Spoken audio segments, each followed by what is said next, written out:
Chapitre 10, partie 1, séquence numéro 2, correction de l'activité 2, page 223. La première question de cette activité, qui concerne la vitesse de la lumière, est quelle est l'unité de la vitesse de la lumière? La vitesse, en général, se mesure en mètres par seconde, qui s'écrit mètres point seconde moins 1, à ne pas confondre avec ms, qui est milliseconde, une unité de temps. Petit 2, exprimer en mètres par seconde toutes les vitesses mentionnées dans les documents et les classer par ordre croissant. Donc on va présenter ça sous la forme d'un tableau. Alors le TGV 100 qui a une vitesse de 380 km par heure, vitesse de pointe. Combien ça fait ça en mètres par seconde? Pour convertir les km par heure en mètres par seconde, il faut considérer que quand on fait 1 mètre en 1 seconde, on va faire 3600 mètres en 1 heure, puisque dans 1 heure, on a 3600 secondes.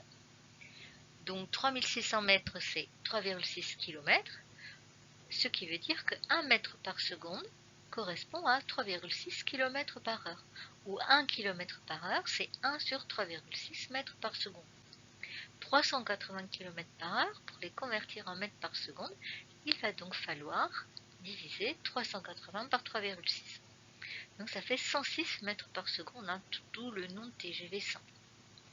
TGV 150 qui va plus vite, vitesse de pointe 574,8 km par heure, on divise par 3,6, 160 mètres par seconde. Ensuite, la vitesse de la rotation de la Terre à l'équateur, 464 mètres par seconde, là il n'y a pas besoin de convertir. La vitesse de la rotation de la Terre autour du Soleil, la vitesse plutôt de révolution, 29,8 km par seconde, donc 29 800 mètres par seconde. Et pour terminer, vitesse de la sonde Hélios, vitesse de pointe 70,2 km par seconde, ce qui fait 70 200 mètres par seconde.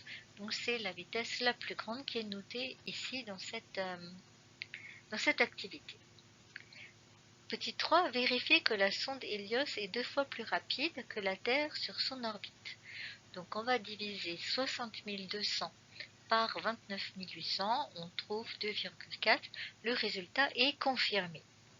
Déduire, petit b, des conversions précédentes. Pourquoi les scientifiques et techniciens travaillant à améliorer les records du TGV ont choisi d'appeler leur objectif TGV 100, TGV 150 ont-ils atteint ou dépassé cet objectif?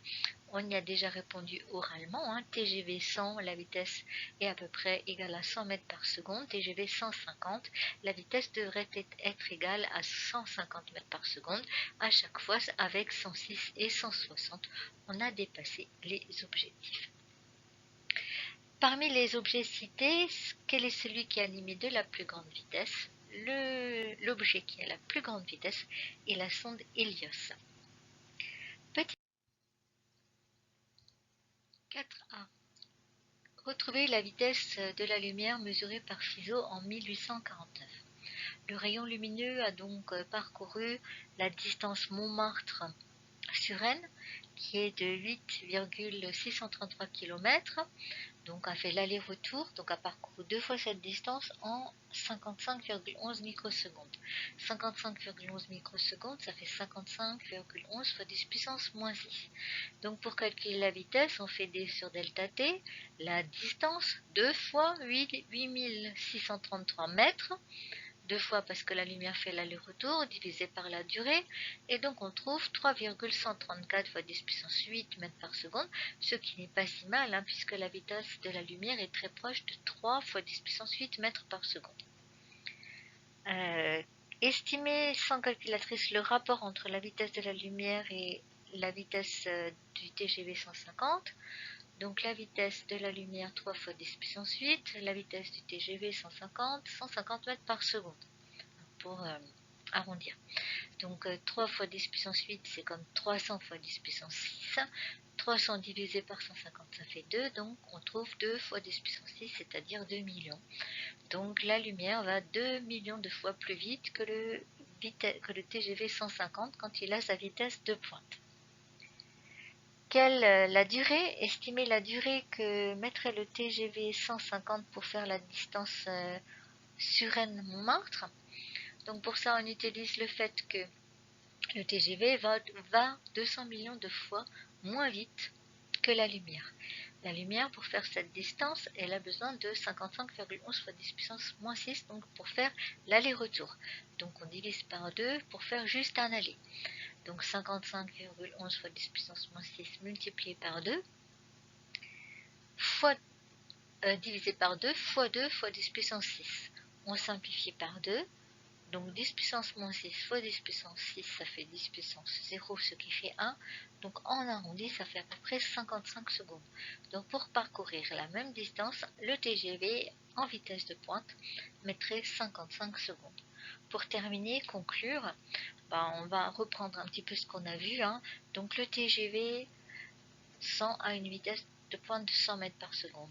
Il va moins vite que le TGV 150, qui lui-même va moins vite qu'un point de l'équateur en train de tourner autour de l'axe de rotation de la Terre, qui va moins vite que la Terre autour du Soleil, qui va moins vite que la sonde Helios, mais même si la sonde Helios va super vite, elle va beaucoup moins vite que la lumière. Alors comme on l'a déjà dit, la vitesse de la lumière, c'est vraiment une vitesse limite.